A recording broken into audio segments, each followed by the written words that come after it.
Assalamualaikum warahmatullahi wabarakatuh. Yang kami hormati Bapak Muhammad Adi Trisna Wahyudi SSMM selaku dosen pengampu manajemen strategik serta seluruh teman-teman manajemen A. Kami dari kelompok 5 akan memaparkan materi yang berjudul strategi unit bisnis.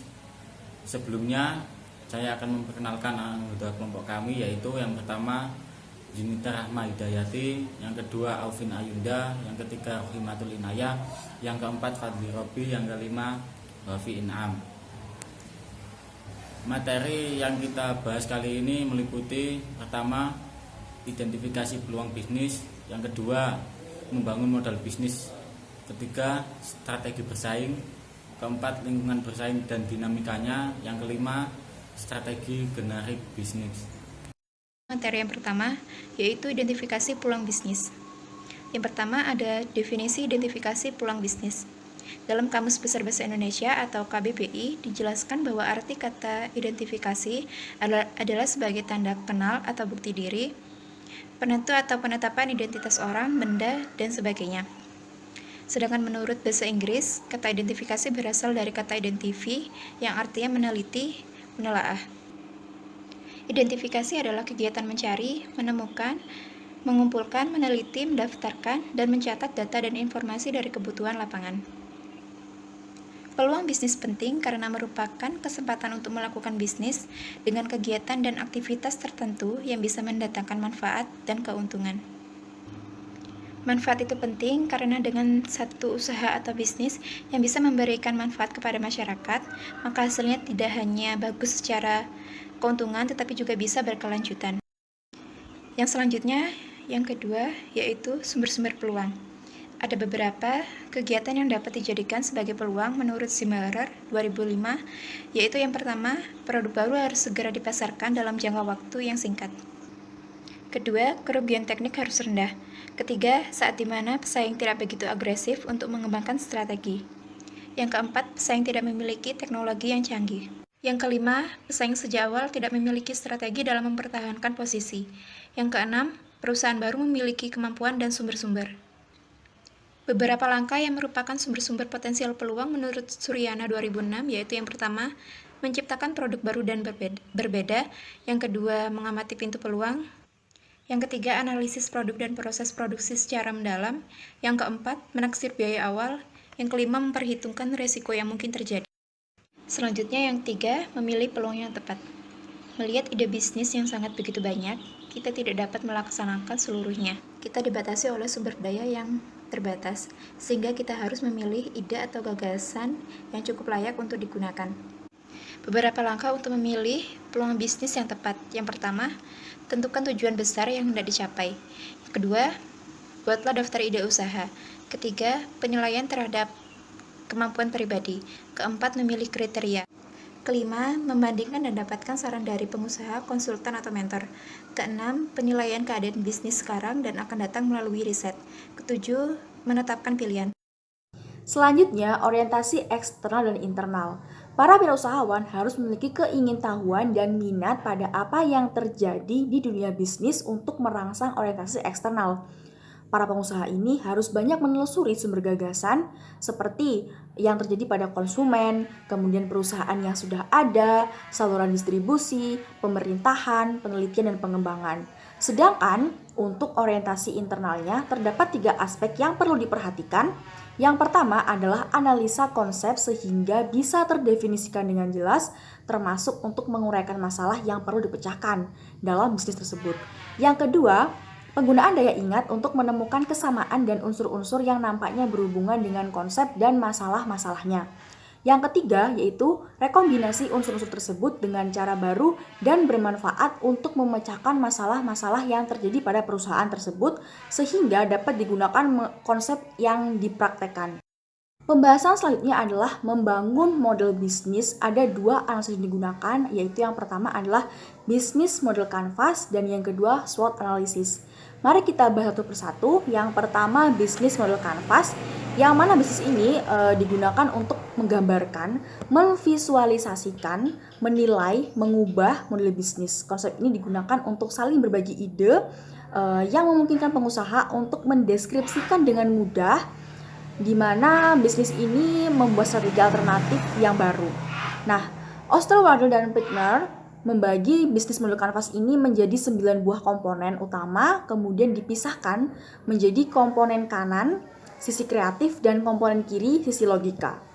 Persis seperti otak manusia, ke-9 komponen ini kemudian diurutkan dari kanan ke kiri, yang mana ada 9, yaitu customer segments, value propositions, channel, customer relationship, revenue, streams, key resource, key activities, key partnership, dan cost structure.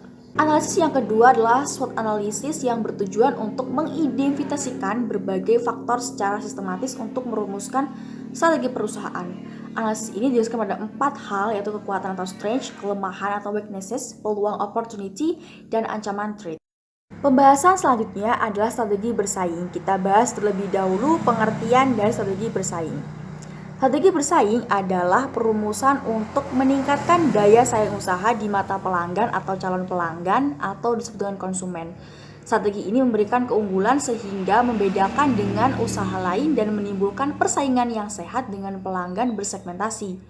Dalam manajemen strategi, usaha pada umumnya mempunyai 3 level atau tingkatan strategi, yaitu yang pertama strategi korporasi, strategi unit bersaing, dan strategi fungsional. Poin yang kedua yakni strategi bersaing dalam Islam yang dinamakan dengan spiritual marketing.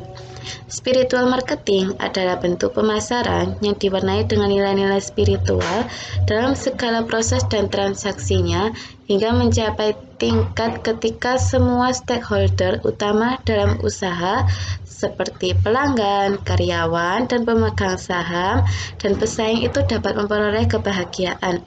Dalam menghadapi persaingan yang semakin kompleks, dibutuhkan juga kesabaran jiwa yang dapat menerima persaingan dengan hati yang tulus dan terbuka agar berkompetisi itu dapat dilakukan secara adil dan jujur yang dapat memberikan pandangan positif terhadap perusahaan. Untuk yang ketiga yaitu manfaat strategi. Ada 4 poin dalam manfaat strategi ini. Yang pertama yaitu menentukan batasan usaha yang akan dilakukan. Kemudian yang kedua membantu proses identifikasi, pemilihan prioritas, dan eksploitasi kesempatan. Dan yang ketiga memberikan kerangka kerja untuk meningkatkan koordinasi pengendalian. Dan yang keempat mengarahkan membentuk kultur perusahaan. Yang keempat yaitu strategi 6R dalam retailing. Strategi 6R dalam retailing menurut Hutu Galung dan Baruna adalah untuk mendukung kesuksesan retail dibutuhkan penerapan strategi 6R. Yang pertama yaitu right product, yang kedua right quality, yang ketiga right price maksud saya, yang keempat right time, yang kelima right in place, dan yang terakhir right appeals promotion. Untuk yang pertama right product yaitu mencakup 4 faktor, yaitu estetika, fungsional, faktor penunjang psikologis, dan pelayanan yang mendukung dan menyertai penjualan dalam sebuah produk tersebut. Untuk yang right quality, yaitu memperhatikan kualitas bahan baku produk agar pelanggan yakin terhadap kualitas produk tersebut. Dan yang ketiga yaitu right price, yaitu harga yang bersedia yang dibayarkan konsumen yang dapat menciptakan keuntungan bagi pelaku usaha. Dan yang keempat yaitu right time.